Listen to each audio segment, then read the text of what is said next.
Ela trabalha com intervenção social no programa de ajuda humanitária do Ministério de Inclusão na Fundação CEPAIM, em Madrid, onde é responsável pelas primeiras entrevistas de recepção, apoio social e administração a imigrantes e requerentes de asilo.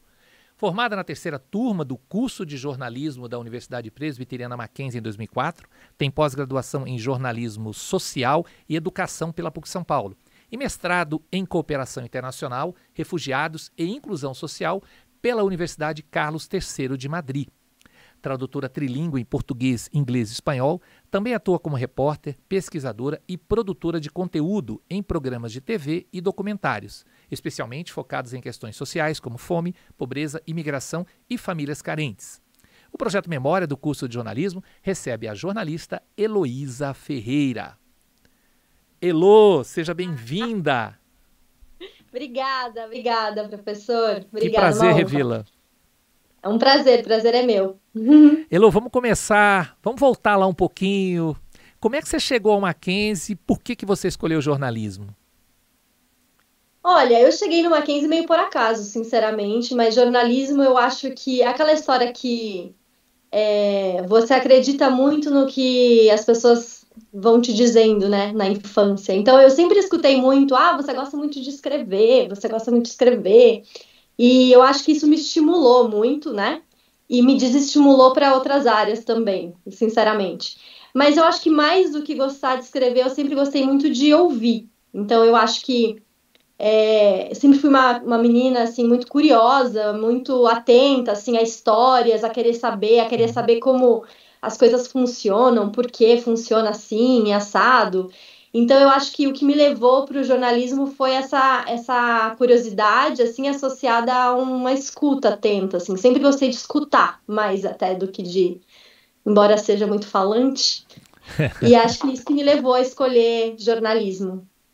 E como é que você chegou a Mackenzie? Porque você veio do interior, né, de São Paulo. Eu sou do interior, né, de São Paulo, uma cidade chamada Ourinhos, sempre gosto de falar muito, sou super bairrista.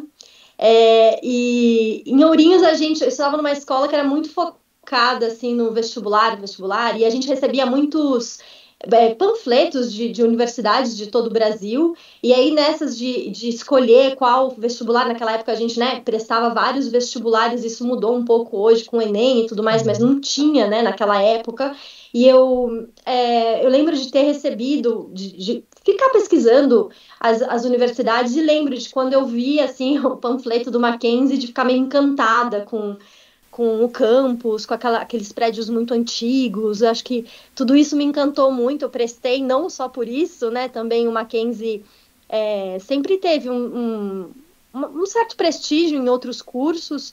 Então, acho que eu prestei com segurança e quando passei contente, assim, né? De poder estudar, principalmente no campus antigo, que eu sou muito fã até hoje. Você chegou aqui com 17, 18 anos, né? 18 anos, 17 para 18. 18 anos já tinha, assim. Não foi um pouco assustador chegar em São Paulo? Aí, assustador não, mas era tudo muito novo, muito diferente, né? A gente é muito imaturo em muitos sentidos. Era tudo muito novidade. Eu dividi apartamento com outras duas amigas, morava próximo ao Mackenzie, então eu acho que eu também desfrutei de uma certa liberdade que eu não tinha tanto no interior e tinha e não tinha, né? Tinha por um lado, não tinha por outros. Então, eu morava muito próximo ao Mackenzie, então as pessoas do Mackenzie iam muito à minha casa era meio que um ponto, assim, de encontro também. E era tudo muito diferente, sim. A cidade de São Paulo é uma cidade muito complexa, muito específica. Eu acho que para formar um jornalista, assim, ela é uma cidade ideal. E foi para mim assim muito impactante a princípio, mas assim impactante num bom sentido também, assim estimulante também, sabe? Como é que você avalia seus anos na universidade? Como é que foi esse período para você de formação de 4 anos? Foi muito positivo. Foi quando você realmente você está focado em estudar coisas que você quer estudar, né? Eu realmente nunca me arrependi de ter escolhido a profissão, né? Enfim, a graduação de jornalismo. E para mim foi super positivo, assim. Eu acho que principalmente por no Mackenzie em São Paulo mesmo, eu ter tido contato com pessoas de todo o Brasil, né? Eu acho que isso, para mim, eu sou de uma cidade muito pequena, Ourinhos, então ainda fica no interior de São Paulo, assim, né? É passagem, Ourinhos até muita gente conhece, já passei por ali, porque a passagem é bem na fronteira com o Paraná, né, Ourinhos, mas São Paulo eu acho que por agregar pessoas que vêm de todo o Brasil, eu acho que isso é muito enriquecedor, assim, para quando você principalmente é jovem e está se desenvolvendo, assim, eu acho que isso para mim foi uma coisa super positiva. Mesmo sendo muito jovem, você entrou focada em alguma área especificamente? Porque alguns entram, vou fazer jornalismo esportivo, vou fazer jornalismo cultural, jornalismo econômico. Você tinha alguma visão ou você entrou mais numa coisa geral? Não, eu não tinha uma visão muito clara, mas eu sabia, eu sempre quis cobrir cidades, assim, coisas do dia a dia, cotidiano, sabe? Jornalismo do dia, mas não necessariamente hard news, mas assim, cobrir histórias, pessoas, enfim, cobrir cidades. Eu acho que era o que mais me atraía sempre. Então, eu não tinha um foco, eu fui meio que aberta. Mas durante o curso fui gostando muito de áreas que antes eu não tinha pensado e tal, mas eu acho que sempre foi isso, cobrir dia a dia, cotidiano. Teve alguma atividade que você usou como complementação, por exemplo? Você fez estágio na sua época de estudante, além da sala de aula? Alguma coisa que você tenha aproveitado mais, além das disciplinas? Sim, eu fiz estágio, acho que fiz alguns projetos também, a gente participou daquele projeto de aprendiz de... Jornalismo internacional. Isso, que foi muito interessante, assim, eu fiz com outras 3 amigas da minha sala, a gente foi para o Peru e foi uma experiência, de certa forma, a gente era imatura, né, para coisa, mas eu acho que é o que te coloca ali, te joga ali, numa época que não tinha internet do jeito que tem hoje, então eu acho que era tudo um pouco mais caseiro, assim, na maneira de fazer, e acho que até talvez um pouco mais instigante, e isso para mim foi uma coisa que me marcou, assim, esse projeto. Depois tive algumas pequenas coisas que a gente fazia no Mackenzie que eu lembro, até tinha alguns projetos de voluntariado que eu participei dentro do Mackenzie, isso também ia me levando sempre, acho que eu sempre quis seguir mais para essa área social, não foi bem o que você perguntou, mas assim, meio que foi me levando, assim, não foi só conhecer as pessoas de todos os lugares, mas foi esse tipo de atividade. Mas não era algo. Você saiu do Mackenzie, você trabalhou como produtora, você trabalhou em TV. Como é que você chegou nessa área social? Na verdade, eu saí do Mackenzie e fiz uma pós em jornalismo social, que eu queria um pouco tentar, acho que ter um pouco mais de base, assim, de políticas públicas, de saber um pouco mais de, enfim, ciências sociais de maneira um pouco mais focada. Eu fiz uma pós na PUC e acabei depois estudando coisas assim que eu acho que a faculdade só pincela um pouco e aí na pós foi um pouco mais focado, né? Realmente relacionado a isso, a administração pública, a política pública, questões de gênero, enfim, desigualdade. Então, essa pós me ajudou nesse sentido. Eu fiz um projeto no final do curso sobre a cobertura da mídia em relação às crianças em situação de rua naquele período, em São Paulo. E depois acho que a PUC ali me deu esse gás, essa vontade, e aí eu participei e passei naquele processo de trainee da Band, mas eu acho que foi naquele programa que chamava A Liga, que tinha no passado, na Band também, quando eu trabalhei numa produtora chamava Quatro Cabeças, que depois virou Warner. Aí eu mergulhei assim bastante em tudo que é social, assim, no jornalismo social de fato. Descobria, era um programa de jornalismo investigativo, tinha, enfim, matérias bastante. Hoje eu olho, eu acho que tem coisas que a gente já evoluiu e não seriam feitas daquela forma, mas tinha essa pegada assim de jornalismo mais documental e focado em temas sociais, assim. Então eu estava muito na minha praia, assim. Eu gostei muito de trabalhar nesse projeto, me abriu muito e eu conheci muito São Paulo, assim. Lendo aqui a sua apresentação, né, com o trabalho social, tal, é bastante interessante para o jornalista, né? Você acredita que o jornalista tem que ter uma causa? Eu acredito que o seu trabalho aqui é um trabalho de causa. Não sei se eu posso dizer dessa maneira, mas eu uso essa expressão. Eu acho que assim, pensar em questões sociais deveria ser intrínseco, né, a nossa profissão. Eu acho que é base de qualquer jornalista, assim, pensar no jornalismo como ferramenta de transformação social. Eu acho que é uma ferramenta. Obviamente, o jornalismo responsável, né? Hoje a gente tem... É muito complicado, porque a gente tem hoje uma maneira de difundir informação bastante complexa, né? A gente, com redes sociais e com não regulamentação das redes, a gente tem informação disseminada de uma maneira muito rápida e muito irresponsável também. Então tem para os dois lados. Mas eu acho que o jornalismo, o papel dele, assim, de base, é transformação social. Eu acho que deveria, pelo menos, ser visto dessa forma. Você falou em rede social, não sei se você sabe disso, mas na outra época não tinha rede social. Quando você era estudante. Não tinha, eu acho que no máximo acho que era Orkut, né, Heloísa?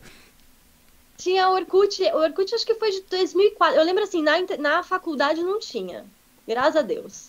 Era bem no final mesmo, e não sei de quando é o Orkut, 2003, 2004, mas não me lembro, assim, nem de utilizar, assim, talvez mais no final da faculdade, e nem para fazer pesquisa, para tudo isso, na época da faculdade a gente não usava redes sociais, não tinha. Pela sua reação, eu imagino que você não seja uma usuária presente na rede social. Não, eu tive essa reação porque eu acho que é muito nocivo, né? É muito nocivo. Mas também é muito positivo em muitos sentidos. O que falta é a gente ter um pouco de droga, um pouco de salada, né? Como eu falo. Tem que ter equilíbrio, tem que ter... E é difícil ter esse equilíbrio. Primeiro, a gente tá todo mundo viciado em telas. É um momento complicadíssimo, porque todo mundo tá. Mas eu acho que a gente tem que ser crítico, né? E é difícil ser crítico também, enfim, ao consumo de telas, quando não dá também para você culpabilizar quem está usando, sabe? Eu acho que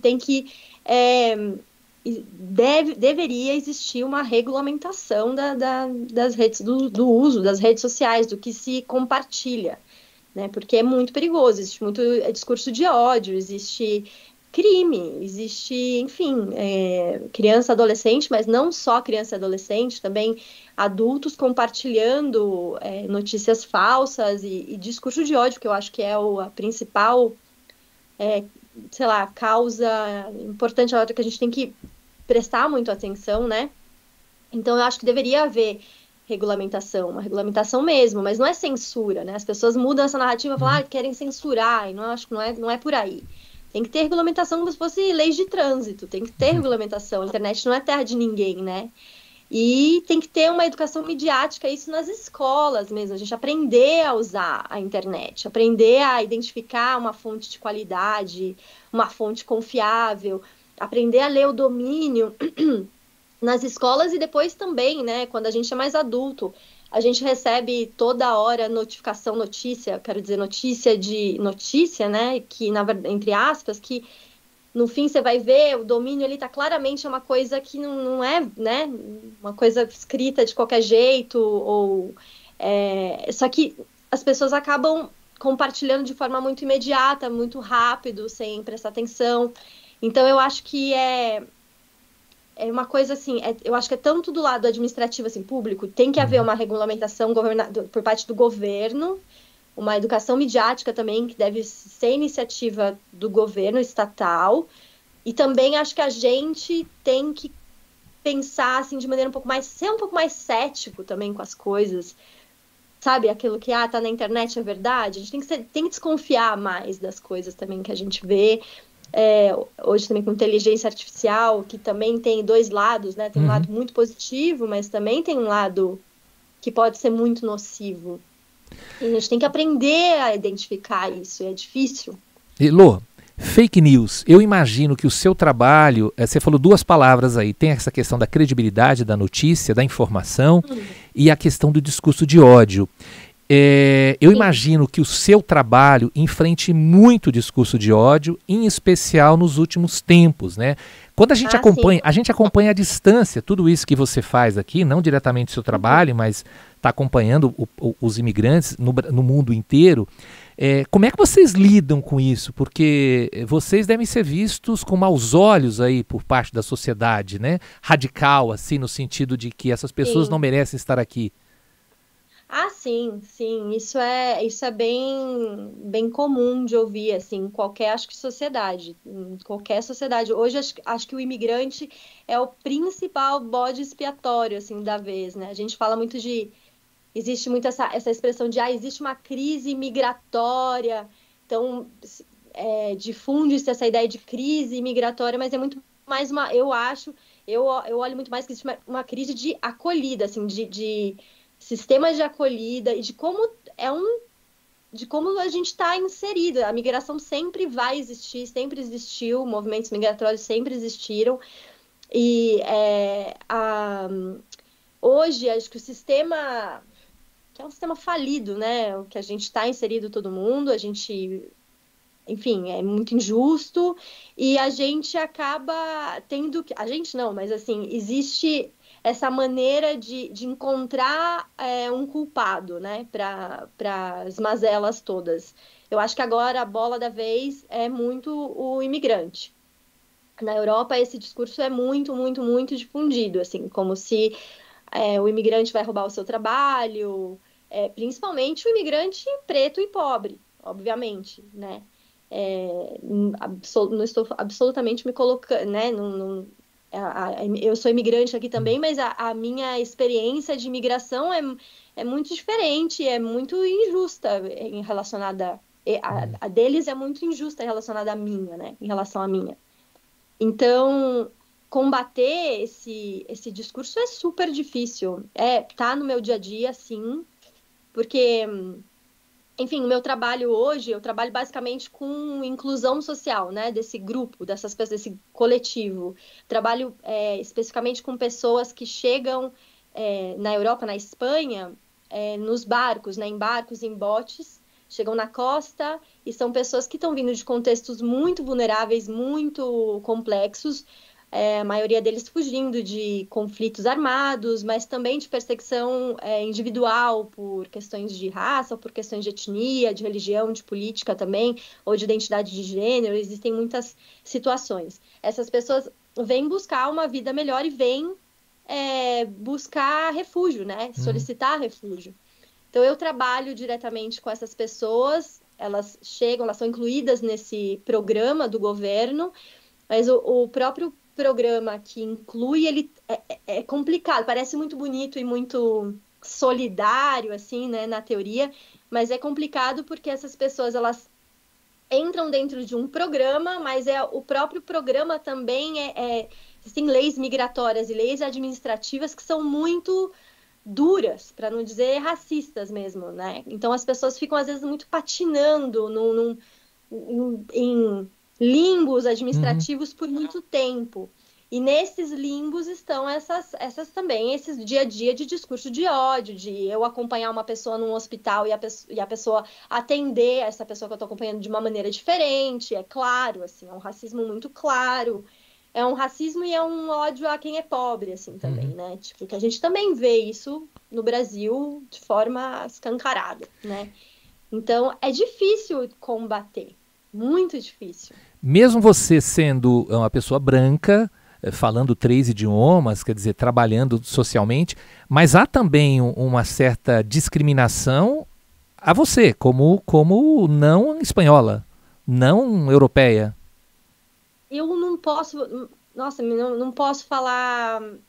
Existe sim, mas assim, nossa, mas não chega nem, não dá para colocar nesse, mas assim, sim, existem algumas situações em que, obviamente, eu moro há 7 anos, eu falo espanhol não é a minha língua, então é óbvio que eu tenho, não é a minha primeira língua, então obviamente eu tenho sotaque, estou super tranquila com isso, graças a Deus, eu acho que é um marcador da minha origem, acho que tá tudo certo. Então, às vezes, sim, determinado lugar que eu faço uma pergunta, que eu não sei o quê, pode ser que sim, exista alguém que vá me tratar com mais, assim, paciência e tal. Mas, não, tá tudo bem, assim, tá tudo Uhum. certo. Não, Eu não não tô nem sinto... comparando, né? Mas eu tô dizendo, quer Não. dizer, você também está atuando e ao mesmo tempo você é de fora, né? Ah, sim, sim, sim, sim. Isso pra mim...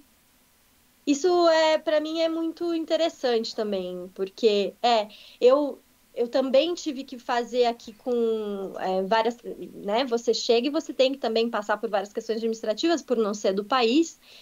Então, de certa forma, assim, mas assim, de certa forma, assim, com todas as o cuidado, eu preciso falar isso, existem certos momentos que eu consigo ali entender aquela burocracia sei lá, dar uma resposta mais Uhum. rápida ali, porque eu estou entendendo que aquela pessoa que eu estou acompanhando tá vivendo aquela situação de chegar num país muito diferente e tal, né? Então, sim, ser de fora talvez Hum. assim me acerca até mais dessas pessoas. Eu tenho conversado com muitos colegas seus, tanto pessoas da sua turma como pessoas de outras turmas, né? A gente tem pouca gente especificamente em redação. Tem gente trabalhando em redação, mas assim, tem gente espalhada por vários setores da sociedade, em especial na área de comunicação, em RP, em marketing digital, em publicidade. Você é a primeira pessoa que eu converso que está em um outro departamento, em outro setor. Você acha que o fato de você ser jornalista te ajudou nesse trabalho que você exerce hoje? 100%. Sim, sim, 100%. Também tem um lado aqui do trabalho que eu faço que tem muito, assim, eu acho completamente paralelo é, ao trabalho de um repórter. Assim, eu faço as primeiras entrevistas. Então, essa pessoa que chega, eu faço a entrevista de entender qual foi o trajeto dela migratório até chegar na costa espanhola, todo o porquê da pessoa ter fugido do país. Então, são entrevistas muito delicadas, assim, de se fazer, né? E a pessoa está vindo de uma situação bastante complicada, complexa. Então, eu acho que não dá para a gente ser frio, né, e prático. A gente tem que ter uma certa sensibilidade. Eu acho que isso é reportagem, assim, é a função de um repórter também. Eu acho ali nesse momento eu me sinto muito repórter também. Faço muita redação de relatórios sobre essas histórias, então acabo também tendo que, enfim, é um momento de me sentir um pouco. Eu acho que eu nunca deixei de me sentir, na verdade, né? Repórter, enfim. Embora não esteja publicando matérias ou dentro de uma redação. Inclusive, quando eu fiz a entrevista para esse posto que eu tô hoje, eu lembro que a pessoa me perguntou, mas você fez comunicação, tipo, você não fez assistência social ou psicologia ou não sei o quê, né? E é verdade, eu não fiz, mas assim, a comunicação me dá, é uma habilidade a mais, assim, que eu acho que a gente tem, assim. Eu acho que, primeiro, eu acho que essa história de você é uma coisa ou é outra não existe. A gente acaba Uhum. sempre é, somando, né? Conforme a gente vai trabalhando em coisas diferentes, em tudo que você trabalhar, em qualquer função, você vai somando, né, aquelas habilidades. Então, eu acho que para mim é só uma vantagem ter estudado. É uma vantagem gigantesca ter feito comunicação, ter trabalhado como repórter, ser jornalista e estar nesse contato diário assim com pessoas e ter que entrevistar e ter essa sensibilidade também para ouvir, para escutar. Eu acho que isso é muito de repórter mesmo. Para mim também é uma vantagem enorme ter sido seu professor, viu, Elô? Eu acho que é uma vantagem enorme para a gente ouvir isso e ouvir os caminhos, né, que vocês tomaram. O teu caminho é bem diferente, é bem interessante. Quando eu vi o seu currículo, eu falei, puxa, que legal, que trabalho legal que você está fazendo, independente de onde você esteja, né, independente de estar na área Sim. de comunicação ou não. Eu concordo, eu acho que o fato de você ser jornalista, ter o espírito de reportagem, né? Eu acho que é um diferencial nessa atuação, né, cara? Lidar com essas pessoas cotidianamente, eu acho que é papel do jornalista também, né? Sim, sim. E jornalista brasileira, né? Que a gente sabe, a gente, enfim, a gente eu acho que tem um olhar assim para a desigualdade que é diferente daqui. Assim, eu acho também que tem isso, sabe? A América Latina, de maneira geral, sabe? Eu acho que a gente tem enfim, uma coisa muito intrínseca também, assim, né? De viver adaptando-se sempre. A nossa realidade está sempre no imprevisto, né? Então, acho que a gente também consegue, às vezes, conectar mais com certas questões, mais rápido, talvez. Não conectar mais, mas que ninguém acha que é melhor que ninguém, mas, assim, às vezes a gente consegue captar um pouco mais rápido certas situações, certas questões. Elô, obrigado, querida. Que bom falar com você. Eu estava muito afim. Que bom. Você sabe que a nossa primeira, o primeiro projeto Memória, o primeiro programa do projeto Memória, é online e internacional. Não é só que é online, é internacional. E espero que ele abra portas. A gente tem tantos amigos, tantos ex-alunos aí fora, né? A gente estava falando sobre isso um pouquinho antes de começar. E que bom ouvir tudo isso que você falou. Agradeço muito a sua cordialidade, a sua gentileza de ter aberto um espaço na sua agenda. Prazer é meu. Obrigada, Vanderlei. Prazer. Prazer. Beijos. Tchau, tchau. Tchau, tchau.